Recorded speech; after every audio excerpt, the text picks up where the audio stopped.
Meu Senhor e meu Deus, creio firmemente que estás aqui, que me vês, que me ouves. Adoro-te com profunda reverência. Peço perdão dos meus pecados e graça para fazer com fruto este tempo de oração.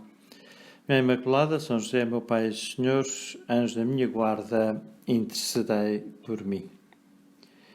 Sabemos que Jesus dava-se com todos os homens, não apenas os justos e santos, mas também se dava com os pecadores. Mas havia alguns pecadores com os quais Jesus era particularmente intolerante.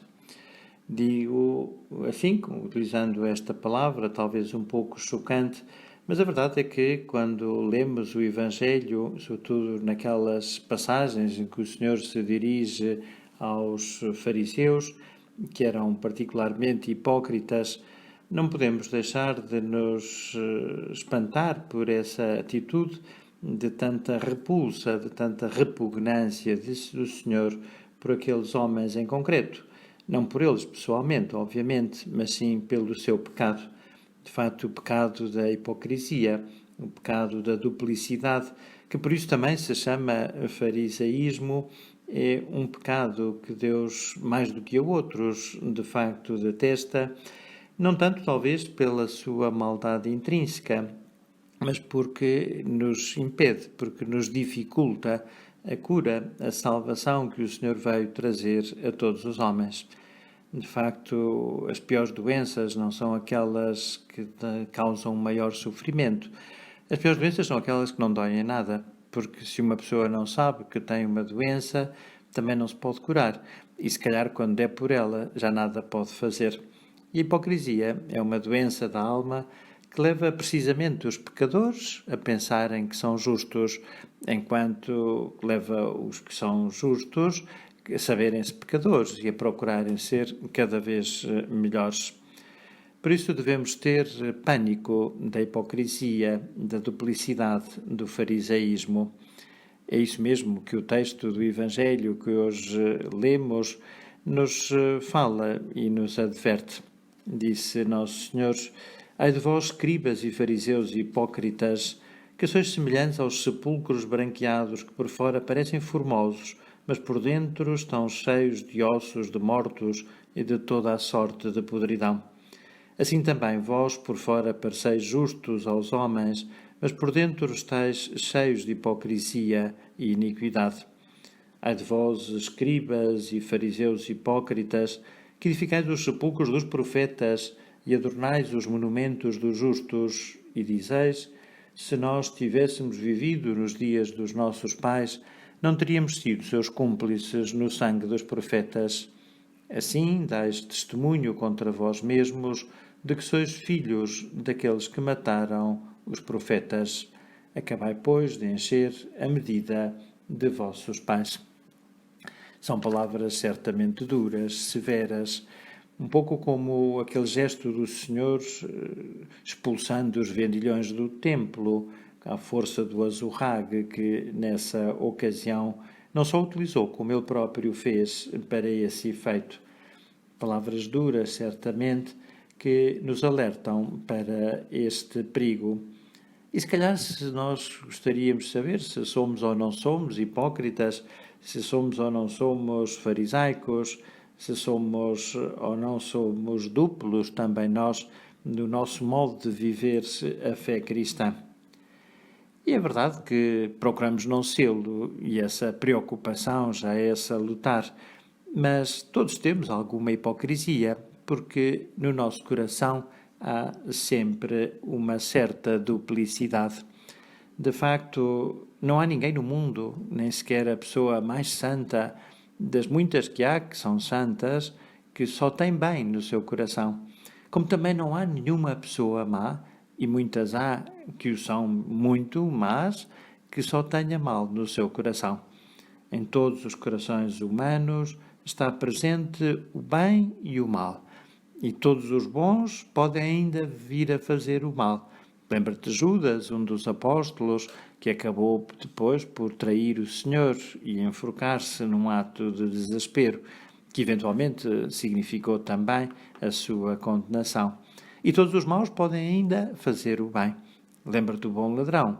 Ele próprio reconheceu que estava ali por culpa própria, que não era inocente, mas ainda teve capacidade de fazer um ato de contrição que lhe valeu a ida para o céu naquele mesmo dia.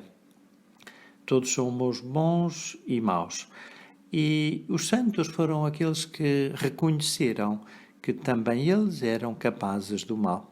São José Maria, um grande santo, de quem o Papa São Paulo VI disse que tinha sido um dos homens que tinha recebido mais graças de Deus e melhor a elas tinha sabido corresponder, dizia uma coisa muito impressionante, porque dizia que sentia capaz de todos os erros e de todos os horrores. E ele não era uma pessoa ingênua, como nenhum confessor é.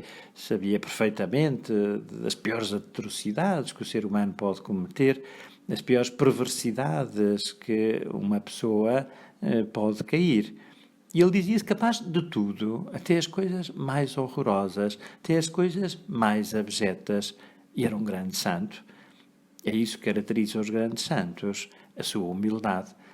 Os saberem-se não superiores aos outros, como aquele fariseu que olhava com desprezo para o publicano e se vangloriava no templo de não ser como ele, porque ele sim era um homem bom, que rezava e que jejuava e que cumpria a lei. Os grandes santos sabem que são como os piores pecadores, sabem que somos todos iguais, sabem que também eles, embora santos, podem cair, e por isso rezam, e por isso são prudentes, e por isso lutam, e por isso se apoiam na oração, se apoiam na graça dos sacramentos para permanecer firmes no caminho do bem. Tu e eu somos potenciais santos, mas também somos potenciais serial killers. Amanhã podemos aparecer no jornal porque matamos pessoas humanas, inocentes, ou amanhã podemos aparecer no jornal porque a Igreja nos beatificou ou nos canonizou. Isso depende certamente da graça de Deus. Isso depende sobretudo da ação do Espírito Santo em nós, mas depende também da nossa correspondência. E ainda que se calhar hoje, agora, aqui, nem tu nem eu sejamos capazes de arrancar de uma vez por todas a raiz do mal que o demónio plantou no nosso coração, procura que cresça o bem em ti, para que o mal diminua.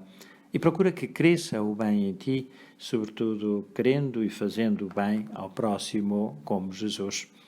Dele nos diz o Evangelho, tudo fazia bem.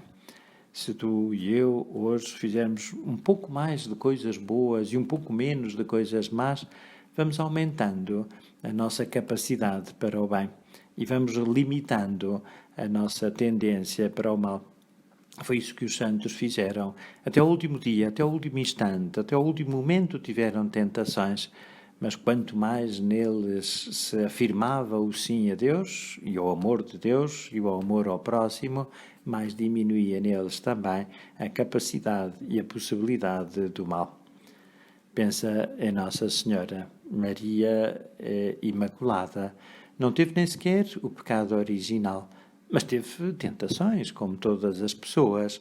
Também ela teve que resistir às tentações às vezes se calhar de preguiça, tentações se calhar às vezes de murmuração, tentações prováveis de vaidade. Ela era a mãe de Deus e podia ser deixado levar pelo orgulho de uma condição tão excelsa. Maria vivia num mundo igual ao nosso e, portanto, o bem e o mal estavam também misturados, como estão na nossa vida. Mas Maria permaneceu sempre firme e a razão da sua firmeza foi o amor a Deus, o amor a Jesus, seu Filho, o amor ao fim e ao cabo a todos nós. Vamos pedir a Nossa Senhora, em cujo coração não houve nunca nem hipocrisia, nem duplicidade, nem nenhum farisaísmo, que ela nos ajude, para que nós, que somos capazes de ser serial killers, venhamos a ser santos e um dia possamos contemplá-la no reino dos céus. Dou-te graças, meu Deus, pelos bons propósitos, afetos e inspirações que me comunicaste nesta meditação. Peço ajuda para os pôr em prática. Minha Mãe Imaculada, São José, meu Pai e Senhor, anjo da minha guarda, intercedei por mim.